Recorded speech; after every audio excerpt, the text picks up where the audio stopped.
दौंड तालुक्याच्या दौऱ्यावर कशा पद्धतीने लोकांचा प्रतिसाद मिळतो? तुम्ही सगळेजण सकाळपासून माझ्या बरोबर आहात. जिकडे तिकडे प्रचंड उत्साह आहे. मोठ्या प्रमाणात सगळी लोक भेटायला येत आहेत आणि प्रचंड उत्साह मतदारांमध्ये आहे. तुम्ही सगळीकडे बघताय, अतिशय चांगला प्रतिसाद आहे. ही निवडणूक होत आहे ती कोणत्या मुद्द्यावर, आपण प्रमुख मुद्द्यावर लोकांच्या समोर मांडतो? आपल्याला सगळ्यांनाच माहिती आहे की आदरणीय दादांनी विकासाच्या मुद्द्यावर आदरणीय मोदी साहेबांच्या बरोबर उभं राहण्याचं ठरवलेलं आहे आणि हाच मुद्दा आपण विकासाचा मुद्दा सगळीकडे घेऊन पुढे चाललेलो आहोत.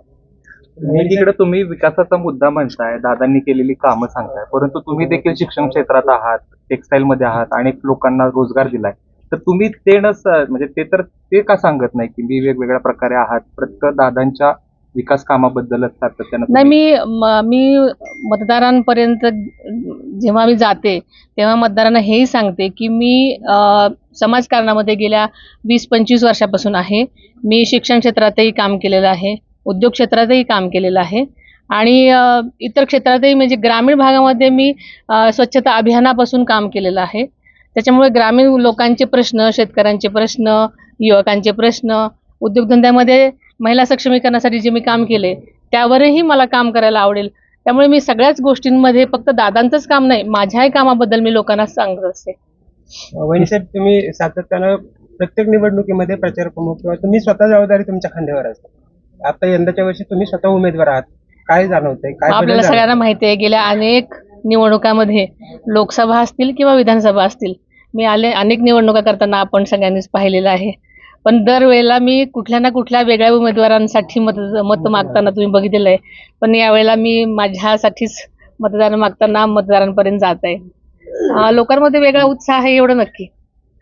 काय फरक जाणवतो दुसऱ्यांसाठी मतं मागणे किंवा दादांसाठी देखील मागितले आहेत तुम्ही आणि स्वतःसाठी मागणे, नेमका या दोन्हीतला फरक काय जाणवतो तुम्हाला? उमेदवार म्हणून दडपण वाटतंय का? तसं मला जनतेनं वाटू दिलं नाही दडपण. कारण काय होतं की जनतेचीच मागणी असल्यामुळं मला असं वाटतं की जनतेत गेल्यानंतर जो उत्साह आहे तो त्यांचाच उत्साह असल्यामुळं मला लक्षातच येत नाही की मीच उमेदवार आहे. कारण ते जनतेचा उत्साह एवढा आहे की जिथे जाईल तिथे हा उत्स्फूर्त प्रतिसाद आहे. त्याच्यामुळे तसं फारसं मला दडपण नाही जाणवलं. तुम्ही जिथं जाल तिथंच सुनंदा पवार हे देखील प्रचार करतात. 2 वेळा तुमच्या गाड्या देखील एकमेकांच्या क्रॉस झालेल्या आहेत, त्याबद्दल?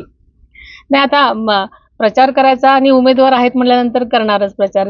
प्रत्येक जण आपापला प्रचार करायला म्हणजे करणारच ना. वहिनीसाहेब, वंचित देखील आज उमेदवार देणार आहे बारामती मतदारसंघातून आणि प्रत्येक पक्षाला आपला आपला उमेदवार द्यायचा अधिकार असल्यामुळे प्रत्येक जण आपापला उमेदवार देणार, प्रचार करणार आणि हे साहजिक आहे. सुप्रिया काल म्हणले की फक्त चिन्ह बदललंय, व्यक्ती तीच आहे, त्याबद्दल काय? आता आपण हे निवडणूक आहे, देशाची निवडणूक आहे आणि निवडणूक आहे म्हटल्यानंतर ह्या सगळ्या गोष्टी घडणारच.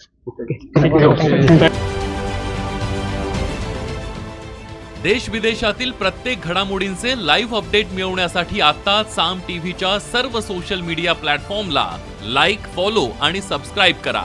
तसंच सर्व नोटिफिकेशनसाठी बेल आयकॉन प्रेस करायला विसरू नका.